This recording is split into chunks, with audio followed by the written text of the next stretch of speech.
प्यारे साथियों नमस्कार। आज के वीडियो में राजस्थान जीके के 25 बहुत ही इंपॉर्टेंट क्वेश्चन लेके आए हैं। ये सभी प्रश्न पहले एग्जाम में पूछे जा चुके हैं, तो आगे भी पूछे जा सकते हैं। आप लोग वीडियो को शुरू से अंत तक देखिएगा और डेली ऐसे इंपॉर्टेंट क्वेश्चन पाने के लिए चैनल को आज ही सब्सक्राइब कर लेना। आपको यहाँ पे पूरा राजस्थान जीके कवर कराया जाएगा और वीडियो पसंद आए तो लाइक जरूर कीजिएगा। पहला क्वेश्चन आपके सामने है, राजस्थान राज्य बीज निगम का मुख्यालय कहाँ पे। बहुत अच्छा क्वेश्चन है, कई बार एग्जाम में पूछा गया है। आपको बताना है कि राजस्थान राज्य का बीज निगम का मुख्यालय कौन से जिले में है। तो ऑप्शन ए हमारा उत्तर हो जाएगा जयपुर में।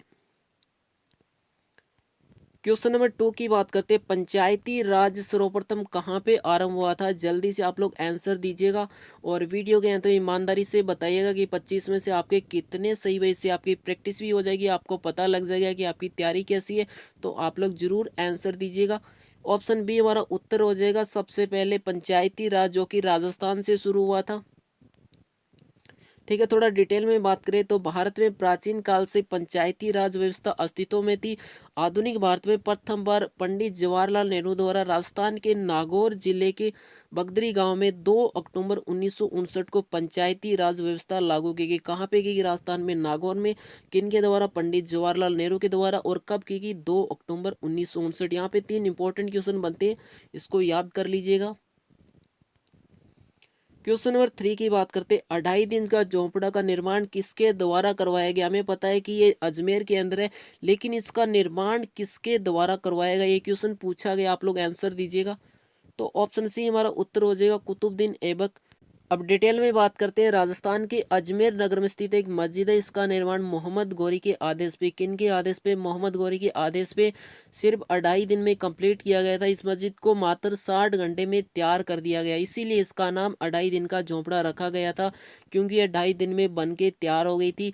और मोहम्मद गौरी के गवर्नर कुतुबुद्दीन ऐबक ने वर्ष 1192 में करवाया था। देखिए निर्माण किसने करवाया था? कुतुबुद्दीन ऐबक ने। कब करवाया? 1192 में, लेकिन आदेश किसने दिया था? मोहम्मद गौरी ने। क्वेश्चन नंबर 4 की बात करते हैं, डाकन प्रथा विशेषकर कौन सी जाति में विद्वान थी। बहुत अच्छा प्रश्न है, कई बार पूछा गया है। आपको बताना है कि डाकन प्रथा कौन सी जाति में सबसे ज्यादा विद्वान थी। तो ऑप्शन यहाँ पे बी हो जाएगा, भील और मीणा। डाकन प्रथा या डायन प्रथा एक कुप्रथा थी, इसके बारे में आप जानते हैं। राजस्थान के ग्रामीण क्षेत्रों में ये काफी प्रचलित है। इसमें ग्रामीण औरतों पे डाकन यानी तांत्रिक शक्तियों से नन्हे शिशुओं को मारने वाली अंधविश्वास से ऊपर एक आरोप लगाया जाता था। ठीक है, और उसे मार दिया जाता था। ठीक है, इस प्रथा के कारण सैकड़ों स्त्रियों को मार दिया जाता था। 16वीं शताब्दी में राजपूत रियासत के कानून बना के इस प्रथा पे रोक लगाई थी। याद कीजिएगा किन्होंने? राजपूत रियासत ने। कब? 16वीं शताब्दी में। तो यहाँ पे बहुत अच्छा प्रश्न बनता है कि जो डाकन प्रथा उस पर रोक किसने लगाई थी। ठीक है, तो ये सबसे ज्यादा जो कौन सी जाति में होती है, तो हमने पढ़ा भील और मीना में। और ये 16वीं शताब्दी में राजपूत रियासत ने इस पे कानून बना के इस पे रोक लगाई थी। क्वेश्चन नंबर 5 की बात करते हैं, मेवाड़ के अरावली क्षेत्र की भील जाति का लोक नृत्य आपको बताना है। बहुत अच्छा प्रश्न है, ये प्रश्न पूछा गया है। आपको बताना है कि मेवाड़ के अरावली क्षेत्र में जो भील जाति रहती है उनका प्रसिद्ध नृत्य कौन सा है। तो ऑप्शन बी हमारा उत्तर हो जाएगा गौरी नृत्य। ये सिर्फ पुरुषों के द्वारा किया जाता है, याद कीजिएगा, सिर्फ पुरुषों के द्वारा, महिलाओं के द्वारा नहीं किया जाता। ठीक है, डिटेल में बात करते हैं, इस नृत्य में जो है भील जनजाति का एक प्रसिद्ध नृत्य। इस नृत्य को सावन भादो माह में किया जाता है। इसमें मांदल और थाली के प्रयोग के कारण इसे राई नृत्य के नाम से जाना जाता है। इसका दूसरा नाम है राई नृत्य, इसको याद कर लीजिएगा। और इसे केवल पुरुषों के द्वारा किया जाता है, महिलाओं के द्वारा नहीं किया जाता। क्वेश्चन नंबर 6 की बात करते हैं, वर्धा से राजस्थान केसरी नामक समाचार पत्र का संपादन किसने किया था। बहुत अच्छा प्रश्न है कि वर्धा में राजस्थान केसरी का जो संपादन है, एक समाचार पत्र है, वो बहुत फेमस है, उसका संपादन किसके द्वारा किया गया था। आप लोग आंसर दीजिएगा। ठीक है, तो यहाँ पे ऑप्शन ए हमारा उत्तर रहेगा, विजय सिंह पथिक। ठीक है, पथिक जी क्रांतिकारी और सत्याग्रही होने के अलावा एक कवि थे, लेखक थे, पत्रकार थे।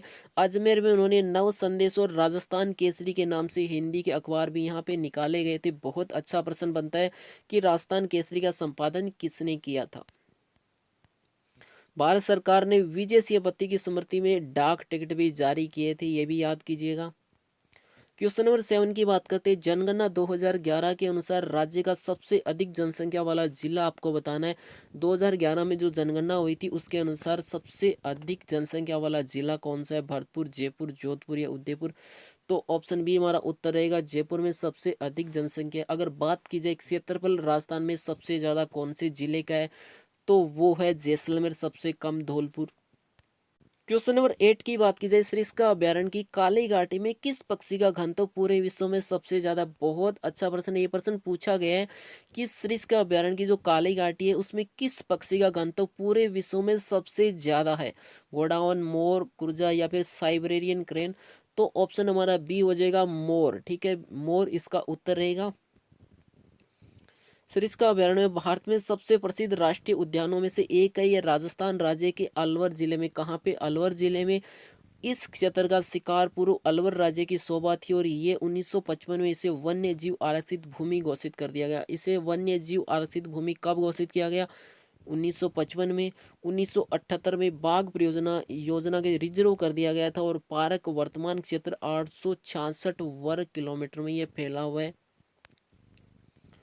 क्वेश्चन नंबर 9 की बात करते हैं। राजस्थान के राजनीतिक एकीकरण के दौरान बनाए गए मत्स्य संघ में निम्न में से कौन सी रियासत शामिल नहीं थी? बहुत अच्छा प्रश्न है, इसका आप लोग जवाब दीजिएगा कि जो राजस्थान के राजनीतिक एकीकरण के दौरान मत्स्य संघ में कौन सी रियासत शामिल नहीं थी? इन चारों में आपको बताना है, अलवर, धौलपुर, किशनगढ़ या भरतपुर। तो यहाँ में हमें पता है कि ऑप्शन सी हमारा उत्तर रहेगा, किशनगढ़, जो कि इनके अंदर शामिल नहीं थी। क्वेश्चन नंबर 10 की बात करते हैं। जंगली मुर्गों के लिए प्रसिद्ध अभयारण्य आपको बताना है। बहुत अच्छा प्रश्न, आप लोग आंसर दीजिएगा और वीडियो के अंत में आप सभी से एक इंपॉर्टेंट क्वेश्चन पूछा जाएगा, उसका भी आप लोग आंसर दीजिएगा। हो सकता है कि आप में से कुछ बच्चे लकी विनर चुने जा सकते हैं, आपको प्राइज भी मिलने की संभावना रहती है। तो आप लोग हर एक क्वेश्चन का आंसर दीजिएगा। तो यहाँ पे जंगली मुर्गों के लिए कौन सा अभयारण्य प्रसिद्ध है? तो हमें पता है कि ऑप्शन ए हमारा उत्तर हो जाएगा, माउंट आबू, जो कि सिरोही में है। क्वेश्चन नंबर 11 की बात की जाए, जाजम छपाई का संबंध किस स्थान से? बहुत अच्छा प्रश्न है, कहाँ की जाजम छपाई सबसे ज़्यादा फेमस है, सबसे ज़्यादा प्रसिद्ध है? तो यहाँ पे ऑप्शन आपके सामने, चित्तौड़गढ़, बाड़मेर, सांगानेर या पाली। तो आप लोग आंसर दीजिएगा। ऑप्शन ए यहाँ पे सही उत्तर हो जाएगा, जाजम छपाई, जो कि चित्तौड़गढ़ जिले की सबसे ज़्यादा फेमस है।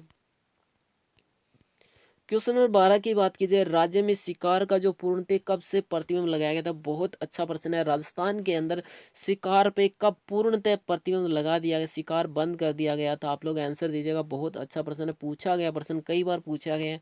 1972, 1975, 1977 या 1986? तो ऑप्शन डी हमारा उत्तर रहेगा, 1986 में राजस्थान में शिकार पूर्ण तरह से बंद कर दिया गया, प्रतिबंध कर दिया गया। ऑप्शन डी हमारा उत्तर हो जाएगा। क्वेश्चन नंबर 13 की बात करते हैं। जनगणना 2011 के अनुसार राज्य में प्रति वर्ग किलोमीटर जनसंख्या घनत्व आप बताइएगा। ये पूछा गया क्वेश्चन, कई बार पूछा गया है कि 2011 की जो जनगणना हुई थी राजस्थान के अंदर, जो जनसंख्या का घनत्व आपको बताना है प्रति वर्ग किलोमीटर के आधार पे। ठीक है, 129, 155, 200 या 300? तो ये ऑप्शन सी हमारा उत्तर रहेगा, 200।